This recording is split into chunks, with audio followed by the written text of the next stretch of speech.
कृष्ण प्रेम धारा ट्रस्ट प्रस्तुत करते हैं कार्यक्रम समर्पण।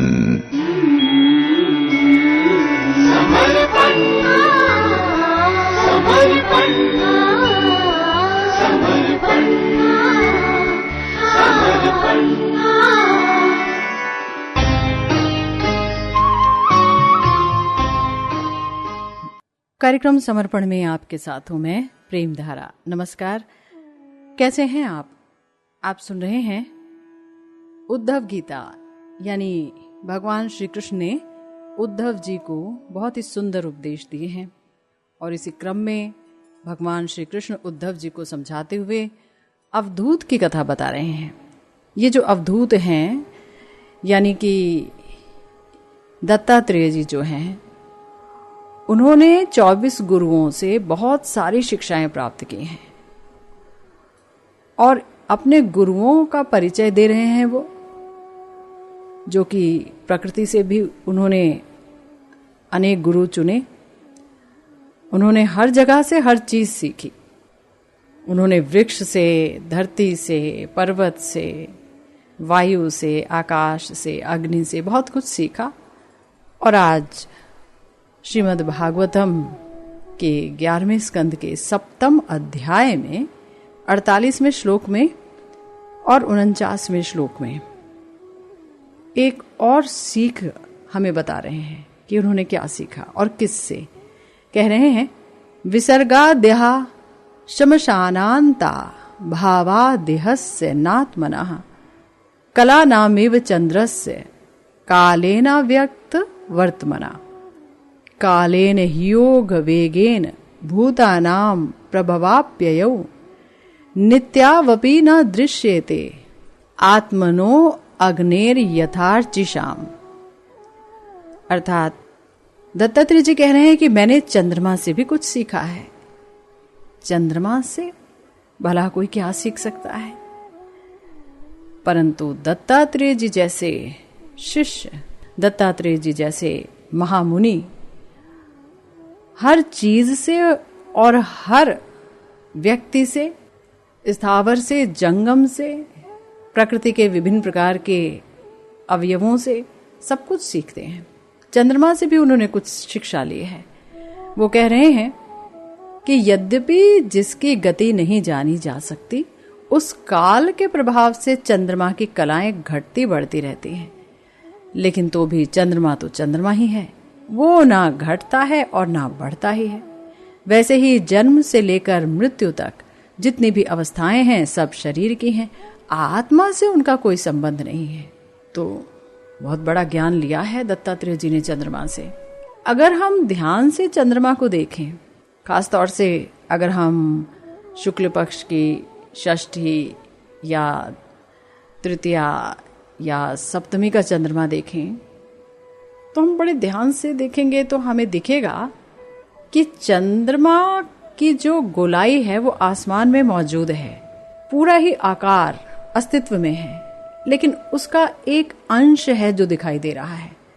वो द्वितीया का चंद्रमा, वो तृतीया का, वो चतुर्थी का, षष्ठी का, सप्तमी का, और ऐसे होते होते होते होते धीरे धीरे धीरे धीरे चंद्रमा बढ़ता चला जाता है शुक्ल पक्ष का।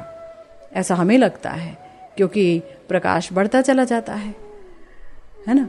और फिर उसके बाद पूर्णिमा आ जाती है और फिर वो जो गोलाकार आकृति हमको दिख रही थी आसमान में, वो पूरी प्रकाशमय हो जाती है। इसके बाद घटना प्रारंभ होता है। चंद्रमा घटता चला जाता है, धीरे धीरे धीरे धीरे घटते घटते घटते घटते, और फिर अमावस्या आ जाती है। आसमान में चंद्रमा नहीं है ऐसा लगता है, लेकिन तो भी उसकी वो गोलाकार आकृति विद्यमान रहती है। तो ये होता है काल के प्रभाव से। ये पूरा फिक्स्ड है कि शुक्ल पक्ष की चतुर्थी का चंद्रमा ऐसा दिखेगा, है ना, या कृष्ण पक्ष में चंद्रमा ऐसा दिखेगा। विभिन्न प्रकार की जो तिथियां हैं उसमें चंद्रमा का रूप ये होगा। तो जैसा दिन होगा वैसे ही चंद्रमा की कलाएं घटती बढ़ती दिखेंगी, लेकिन तो भी ये हमें पता है कि चंद्रमा पूर्ण आकार लिए हुए विद्यमान है वो वहां पर, वो वहां से गया नहीं। अगर अमावस्या भी हुई तो हमें प्रकाश नहीं दिख रहा है केवल, लेकिन चंद्रमा विद्यमान है ना। इसी तरह से जन्म से लेकर मृत्यु तक जितनी भी अवस्थाएं बीच में आती हैं, जैसे कि बच्चे का जन्म होता है, फिर उसका शरीर थोड़ा और बड़ा होता है और बड़ा होता है, वो पौगंड अवस्था को प्राप्त करता है, वो किशोर अवस्था को प्राप्त करता है, वो युवा होता है, वो अधेड़ होता है, प्रौढ़ होता है, धीरे धीरे वृद्ध होता चला जाता है और फिर शरीर समाप्त हो जाता है। लेकिन तो भी शरीर के अंदर जो बैठी है वो जो कि हम हैं, हम नित्य हैं, हमारा अंत नहीं होता है ना, हमारा अंत बिल्कुल भी नहीं होता। तो ये जितनी भी अवस्थाएं हैं वो शरीर की हैं, आत्मा से उनका कोई संबंध नहीं। जैसे कि चंद्रमा की कलाएं घटती बढ़ती रहती हैं, पर चंद्रमा तो विद्यमान ही रहता है। इसी प्रकार से शरीर जन्म लेता है और मृत्यु तक उसकी विभिन्न प्रकार की अवस्थाएं आती हैं, लेकिन आत्मा से उन अवस्थाओं का कोई भी संबंध नहीं है। लेकिन देखिए, तो भी दत्तात्रेय जी ने तो ये सीख लिया। हम चंद्रमा को रोज देखते हैं, कई बार तो देख भी नहीं पाते हैं, है ना। लेकिन अगर देख पाए तो बहुत ध्यान से नहीं देखते हैं, बहुत सारे काम हैं। और अगर कोई ध्यान से भी देख ले तो कई तरह के शेर व शायरी लिख देता है, गाने बना देता है, कोई चंदा मामा बोल देता है, कोई कुछ कोई कुछ कोई कुछ। लेकिन ये सीख भला कौन लेता है? दत्तात्रेय जी ये सीख हमें बता रहे हैं।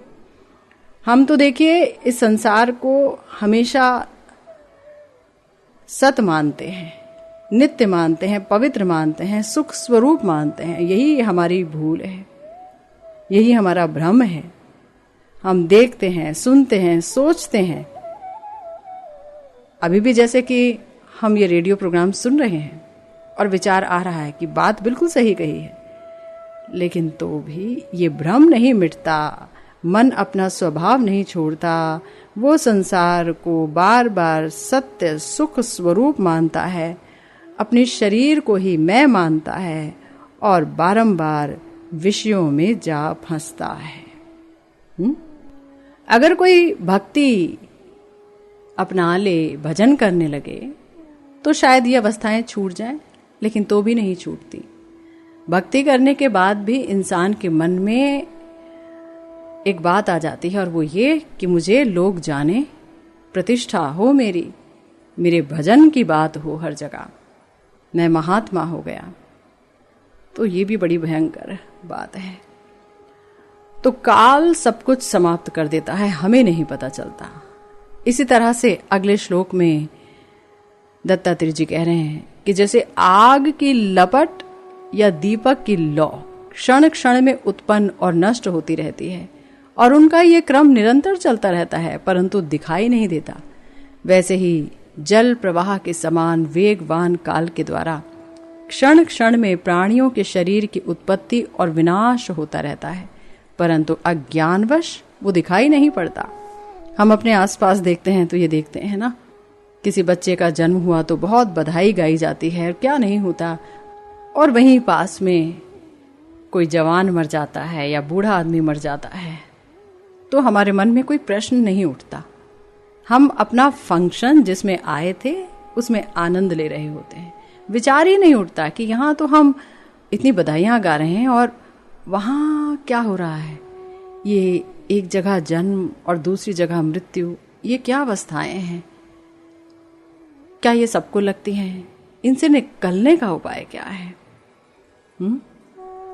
बहुत ही विरले लोग होते हैं जिनके अंदर ये प्रश्न उठता है, वरना तो लोग ये सोचते हैं कि हे प्रभु, ये संसार जो कि मिथ्या है, असत है, वो वास्तव में असत नहीं है, सत्य है, ऐसा सोचते हैं। कोई कोई है जो सोचता है कि प्रभु ये शरीर, ये धन, ये बाल, ये बच्चे, ये सब यथार्थ में नहीं है। मैं जानता हूं, बहुत सुन लिया, पर क्या करूं? किसी दूसरे ने मुझे नहीं बांधा, पर मैं अपने ही मोह के द्वारा, मोह रूपी रस्सियों के द्वारा तोते की तरह परवश बंधा पड़ा हूं, अपने ही अज्ञान से बंध गया हूं। जैसे कि मान लीजिए किसी को स्वप्न में बहुत प्रकार के रोग हो जाएं, जिनसे मानो उनकी मृत्यु ही आ जाए, और बाहर से वैद्य अनेक उपाय करते रहें, लेकिन जब तक कि वो व्यक्ति जागेगा नहीं तब तक वो उपाय उसे लगेगा नहीं, क्योंकि वो तो मर ही गया ना। इसी प्रकार से ये जो माया का भ्रम है ना, मैं और मेरा, ये जो शरीर में हमारा अभिमान है, ये जो देह आवेश है, इसी के कारण हमें पीड़ा भोगनी होती है। हम हमेशा मृग तृष्णा के पीछे भागते रहते हैं, कभी कुछ नहीं मिलता। हमें लगता है कि ये हमारा भ्रम है कि संसार में दुख है। भाई देखो ना, सामने वाले कितने सुखी हैं, और हम सुखी नहीं होंगे क्या? हम भी अगर ऐसी मेहनत करें तो सुखी हो जाएंगे। परंतु सत्य तो ये है, शास्त्र तो ये कहते हैं, गुरु वर्ग और साधु वर्ग, संत, स्मृतियां सभी एक स्वर से कहते हैं कि ये जो जगत दिख रहा है ना, ये इतना नश्वर है, इतना नश्वर है कि ये असत है, ये दुख स्वरूप है। जब तक इसकी आसक्ति को त्याग करके भगवान का भजन नहीं किया जाता, तब तक ऐसी किसी की भी शक्ति नहीं जो इस भव रूपी विपत्ति का नाश कर सके। हम अपने बल पर इस भव सागर को पार नहीं कर सकते। परंतु याद रखिए, जब तक मैं और मेरा दूर नहीं हो जाता, अहमता ममता यानी मैं और मेरा ये मिट नहीं जाती, तब तक जीव कभी भी सुख नहीं पा सकता।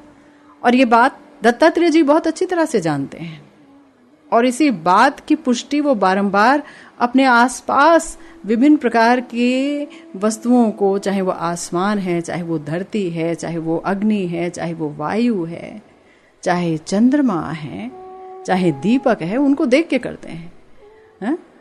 आग की लपट अगर हम देखें या दिया जला दें तो हमें लगता है ये दिया जलता ही रहेगा, उसकी लौ स्थिर जैसी हो जाती है। पर हम नहीं जानते कि उसकी लौ धीरे धीरे समाप्त हो रही है, क्षण क्षण में उत्पन्न हो रही है, नष्ट हो रही है, उत्पन्न हो रही है, नष्ट हो रही है। ये क्रम बारंबार चल रहा है, पर हम देख नहीं पाते, और अचानक अंत में दिया बुझ जाता है और धुआं उठने लगता है। तब समझ आता है कि दिया तो बुझ गया। यह आग की जो लपट है, उसे देखकर लगता है कि अग्नि तो बुझ गई, लेकिन वो बुझने वाली है ये समझ नहीं आता।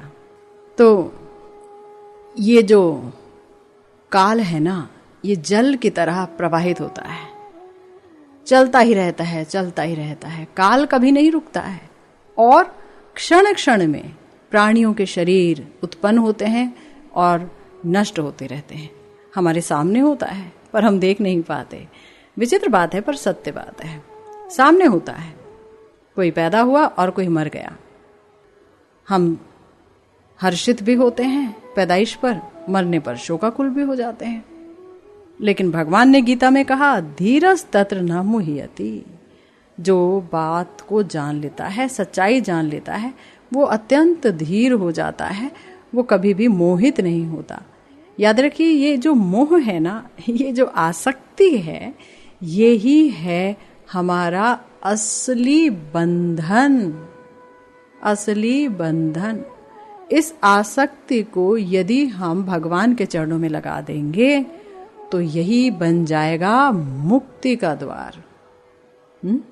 ये शरीर मुक्ति प्राप्त करने का, भगवत प्रेम प्राप्त करने का, भगवत आनंद को प्राप्त करने का एक बड़ा ही सुंदर और इकलौता माध्यम है। ये माध्यम अगर हाथ से निकल गया तो फिर बहुत कष्ट है, बहुत कष्ट है। जो लोग इस बात पर यानी शास्त्र की बात पर विश्वास करते हैं, शास्त्रों के कथन पर जो विश्वास करते हैं, वो जरूर दत्तात्रेय जी की बातों पर भी विश्वास करते हैं कि दत्तात्रेय जी ने बहुत ही सुंदर उपदेश लिए हैं और ये सुंदर उपदेश यूं ही जारी रहेंगे। सुनते रहिएगा समर्पण।